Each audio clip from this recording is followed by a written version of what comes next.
Hey everybody, my name is Bailey Evans, and today I wanted to talk to you a little bit about how excessive phone use can negatively impact your mental health, your physical health, and then how it has become such a huge time waster for so many people. So I wanted to ask a question.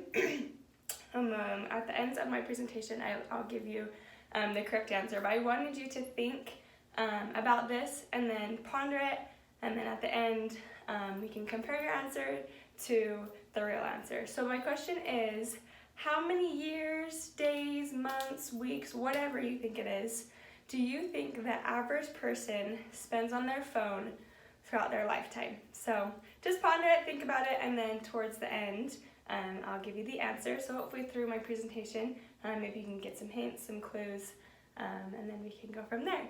So my first topic I'd like to talk about is mental health. So I want you to think back on a time that maybe you were scrolling through Instagram, looking at people's Snapchat stories, whatever it is, and think about how you felt when you were looking at these pictures or these videos, how you felt or how you put yourself into that person's shoes. So I know from experience for me, looking at social media, that I can look through people's posts all day and they're amazing, and I slowly see that I'm comparing my life to their life. And so I think that these people go on these amazing trips, and what am I doing? I'm sitting on my couch. And so one of the biggest things that I think that social media and excessive phone use and everything has on a person is lowering their self-esteem, and that is good for nobody. So I think when you look through everyone's stories and you see everyone post the happiest moments of their life or the best things that are going on, and you've heard this from several people, nobody posts the sad things about their lives or their hard trials or anything like that. Everyone posts like their amazing times or like their best pictures or their best selves, or how many edits you can have in one picture to make your picture look amazing. And so I think when we look at that, we think that everyone else's lives are so perfect and ours are not. And so, which is totally false. Everyone knows that. And so I think when you look at people's other social media and you spend so much time and invest your life looking at other people's lives, all you're doing is hurting yourself and lowering your self-esteem. So as you can see in this graph, it has the ages and it has how much time each age group spends on social media. So hopefully we can kind of take control of our lives and really see what's going on and hopefully lessen that time. Secondly, what I wanted to talk about was how excessive phone use can damage or have a role in affecting physical health. So some of the key points I wanted to talk about were first, how phone use can limit or lessen the time of you exercising, which is so important. America is one of the top for obesity, and there's so many things that could roll into this, but it does say that the average adult should get about 150 minutes per week exercising. And so if we're sitting on the couch, looking through all of our social media, texting, talking, whatever it is, that has a big role. And I, for one, probably should work out rather than sit on my butt and look at Instagram, but that is one of the big things that it is affecting. Another one is how that tiny little bright screen is really affecting our vision. They have said that there's like a 20-20-20. So for every 20 minutes that you spend looking at your phone, you need to be looking at something that's at least 20 feet away for 20 seconds. So your eyes can adjust, that they can look, they're not looking at this screen or a tiny little screen for so long, but that your eyes can adjust to things that are farther away. So I know a lot of people work on computers for their jobs, so going from a computer to a phone screen, it's just not good for your eyes, and we all don't want to go blind. So I think it is very important that we keep that in mind. Another one is distracted driving. This is kind of tied into physical health because, if you're driving distracted, then you're affecting other people's health.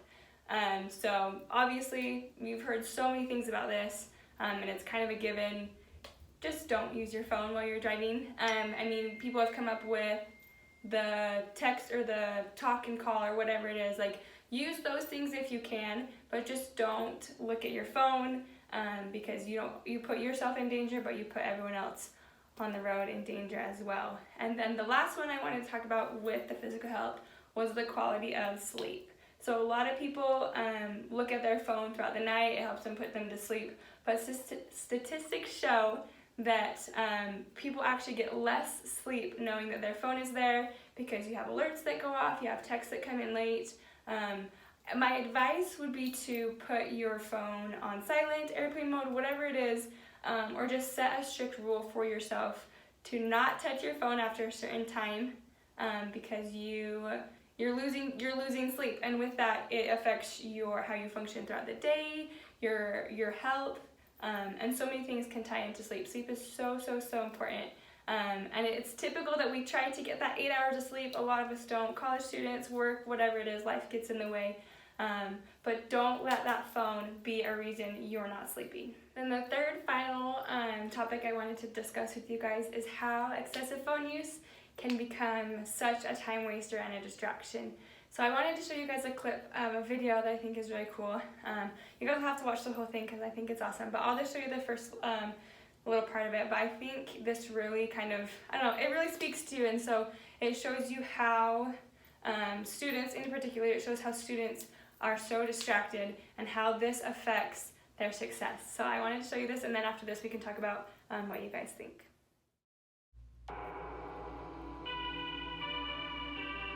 Around 97% of students are distracted by cell phones. Are you a part of that 97%? When you want to succeed as bad as you want to breathe, then you'll be successful. Whether your distractions are text messages, checking emails, surfing the web, playing games, or scrolling through social media, the fact remains that it is a distraction. I'm saying to you today that there are some of you, if you give up your cell phone, you will be successful. But your cell phone is more important to you than your success. I really like how that little clip just kind of motivates you to be a better person or something like that. Anyway, so I've absolutely loved talking to you guys about this. I just kind of want to wrap a few things up. So overall, we've talked about how excessive phone use can lower your self-esteem, how it kind of takes away from the communication skills that we've been working on throughout our lives. And then for physical health, how it affects our sleep and eyesight, how it kind of is taken away from our ability and chances to exercise, how it our distracted driving while distracted, thinking that a text or a phone call is more important than staying focused on the road. And then lastly, as we just saw in this video, how 90% of students are distracted, and because of that, we are losing our success rate. So overall, I think this has been good.